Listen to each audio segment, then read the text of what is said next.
भगवत दर्शन उसी को प्राप्त होते हैं ध्यान से देखिए। आज जिसकी का यह वीडियो बहुत ही आनंद आने वाला भगवत है। दर्शन की प्रबल उत्कंठा के लिए तो चार बातें भगवान ने जीवन में कितनी आ सुंदर बात बताई है।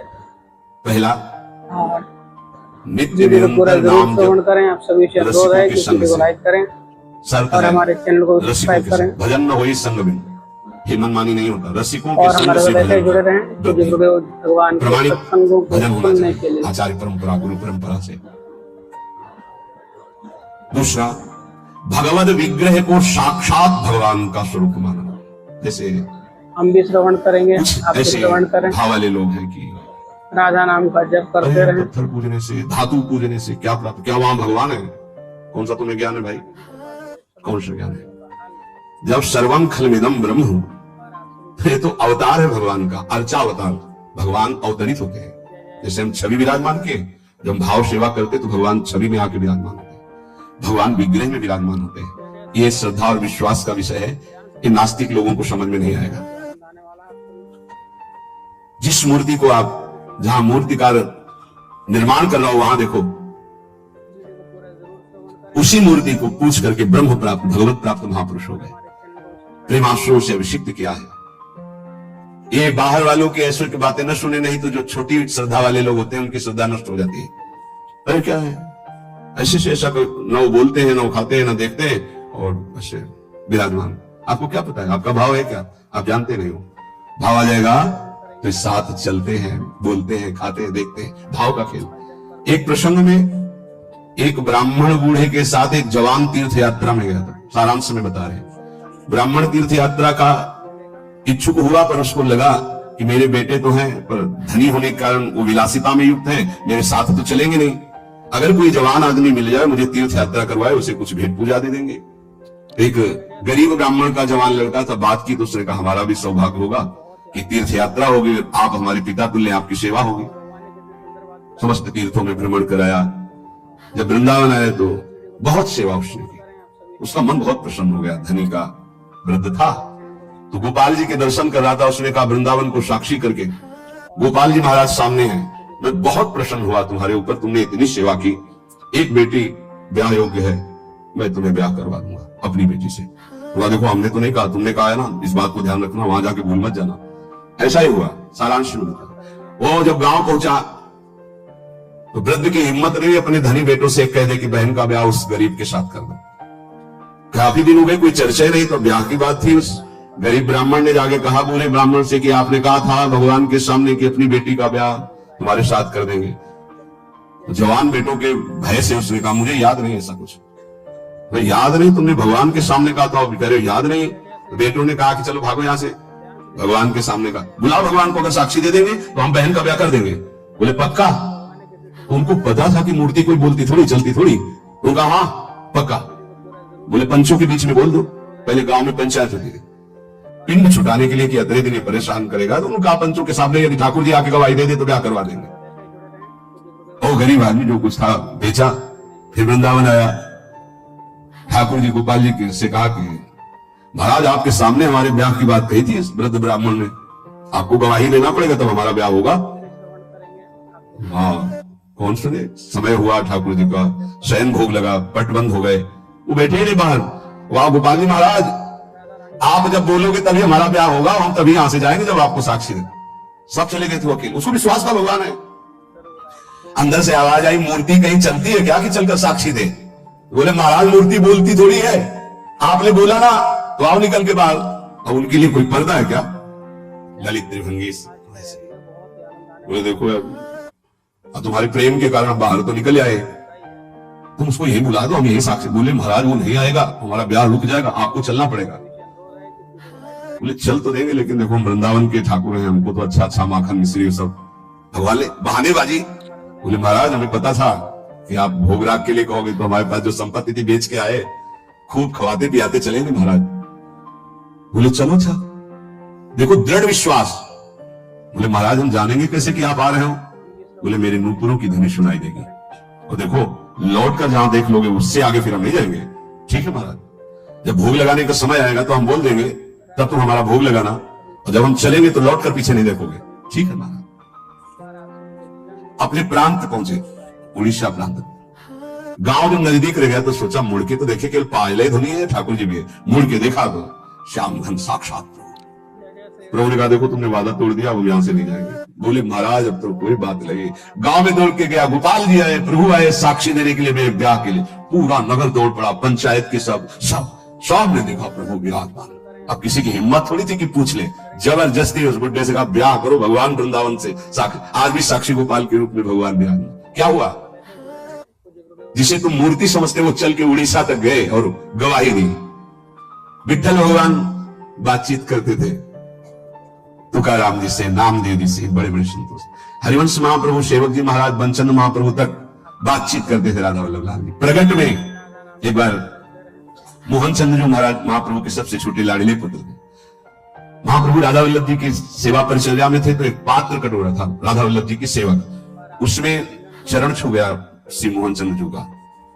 महाप्रभु ने एक शपथ मारी, प्रभु के पात्रों को राधा वल्लभ जी की जब पत्रावली कर रहे थे तो कपोल में उंगली बनी। उनका जय जय आप। तो बोले मोहन चंद्र के रूप में मैं ही तो अब खेल रहा हूं अपने पात्र, तुमने वहां मारा मुझे देखो लगा।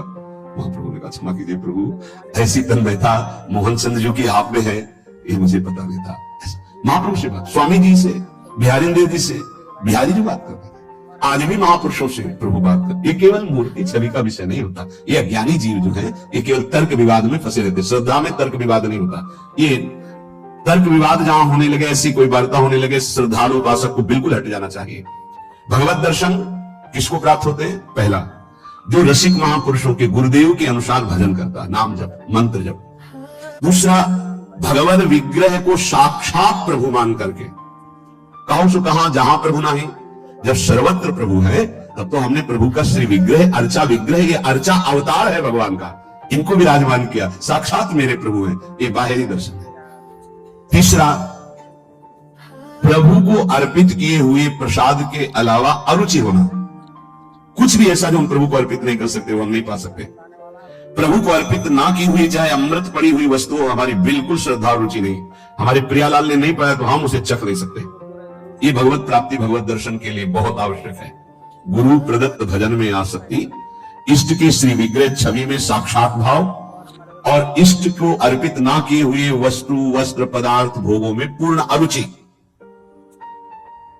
कई बार हमने ऐसे संतों को देखा जो अमनिया जैसे, पा लीजिए, नहीं अमनिया है ना, हम अपने ठाकुर को भोग लगा के पाएंगे, आप अपने श्री जी को भोग लगा दीजिए तो पालेंगे, अन्यथा नहीं। अमनिया नहीं, अमनिया माला, पत्र, पुष्प, सुगंधित कुछ भी नहीं। हमारा जीवन प्रसादी हो जाना चाहिए। ये बहुत ध्यान से अपनी दिनचर्या में देखिए कि कभी अमनिया मत पाइए। चौथा, सहनशील, ये बहुत आवश्यक है। बहुत सहनशील उपासक को होना चाहिए। जितना सहोगे उतनी भक्ति प्रकाशित होगी। सहत सहत बाढ़े भगति गृह तन गुरु हितकार। गुरुदेव को समर्पित जीवन और सहनशीलता, निश्चित भगवत दर्शन। चार बातों से निश्चित भगवत दर्शन हो जाता है। ये बहुत खास बात है जिसको धारण करना बहुत कठिन है, पर गुरु कृपा पात्र बहुत सरल ढंग से इसे निर्वाह कर ले जाता है। क्या? किसी से मतलब नहीं। इस मार्ग के उपासक किसी से मतलब नहीं। पहले तो कहा पीछे वाले में कि जो विषयी पुरुषों का समूह है उनके संग से भयभीत रहे, कभी संग न करे। अब आगे वाले में महानिसंगा नाम किसका ये स्वरूप होता है?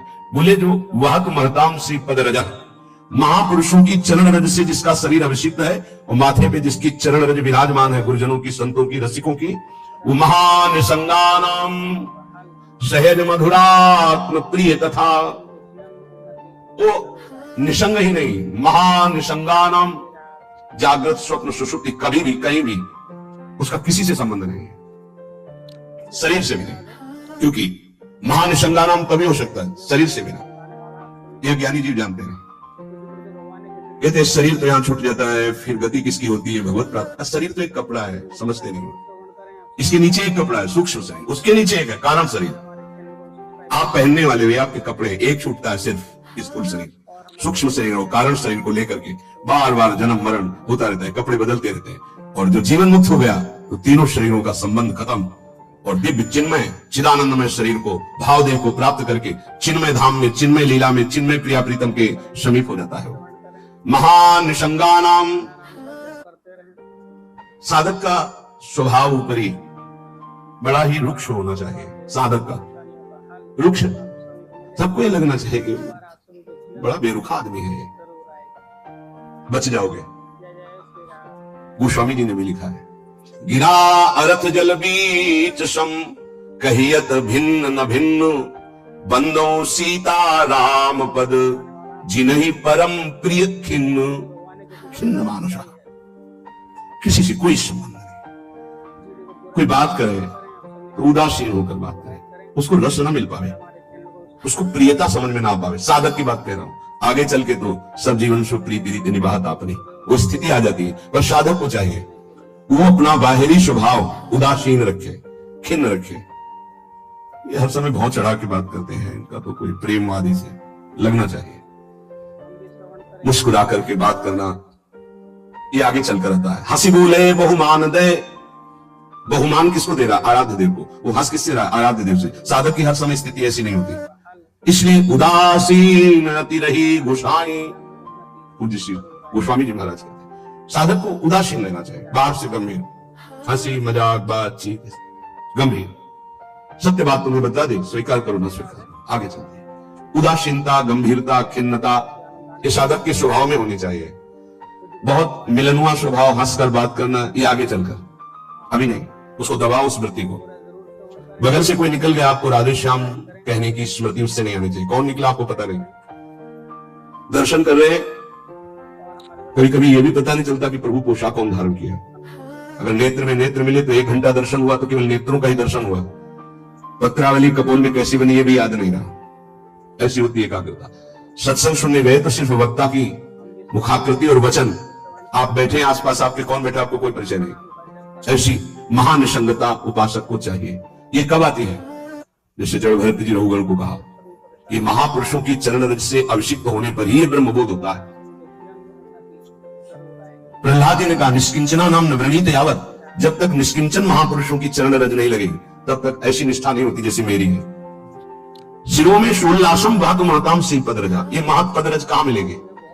हर कल वृंदावन का ये महापुरुषों की चरण रज, प्रियाजू की चरण रज महापुरुषों के आंसुओं से भींगा हुआ है। जहां की भी रज मिले उसे अपने धरोहर के रूप में, संपत्ति के रूप में, जैसे बहुत बड़ी क्या धरोहर, एक प्रिया प्रीतम की संपत्ति, प्रेम संपत्ति प्रदान करने वाली, इसे आप लगाओगे तो आप सुरक्षित हो जाओगे। ये कवच है। कई बार शास्त्रों बारे चर्चा हुई है, पर बड़े भाग्यशाली साधक उपासक उपासिका होंगे जो इस बात को स्वीकार किए हैं कि रोज स्नान के बाद शरीर में रज लगाते हैं। ना करते हो तो फिर सुन लो, तुम्हारे हृदय को ये विकार तब तक जलाएंगे जब तक प्रेम रस के योग्य नहीं हो जाएगा। उस जलन राधा रानी की कृपा से सभी परेशानियों का हल आप सभी को मिलेगा और आप सभी के जीवन में उन्नति जरूर आएगी। जय जय श्री राधे।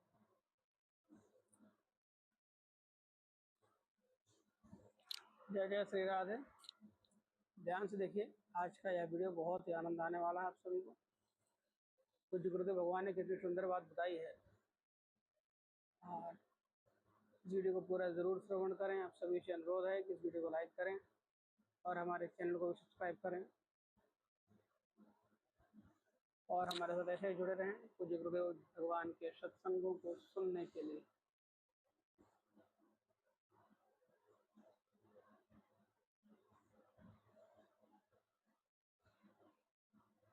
हम भी श्रवण करेंगे, आप भी श्रवण करें, राधा नाम का जप करते रहें।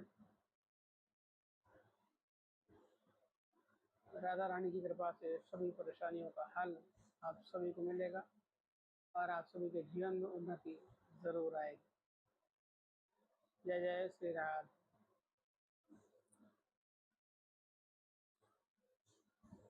जय जय श्री राधे। ध्यान से देखिए, आज का यह वीडियो बहुत ही आनंद आने वाला है आप सभी को। पूज्य गुरुदेव भगवान ने कितनी सुंदर बात बताई है, और इस वीडियो को पूरा ज़रूर श्रवण करें। आप सभी से अनुरोध है कि इस वीडियो को लाइक करें और हमारे चैनल को सब्सक्राइब करें और हमारे साथ ऐसे ही जुड़े रहें पूज्य गुरुदेव भगवान के सत्संगों को सुनने के लिए।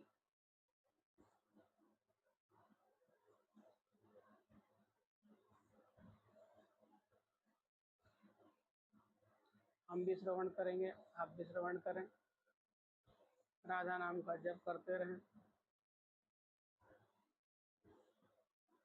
राधा रानी की कृपा से सभी परेशानियों का हल आप सभी को मिलेगा और आप सभी के जीवन में उन्नति जरूर आएगी। जय जय श्री राधे।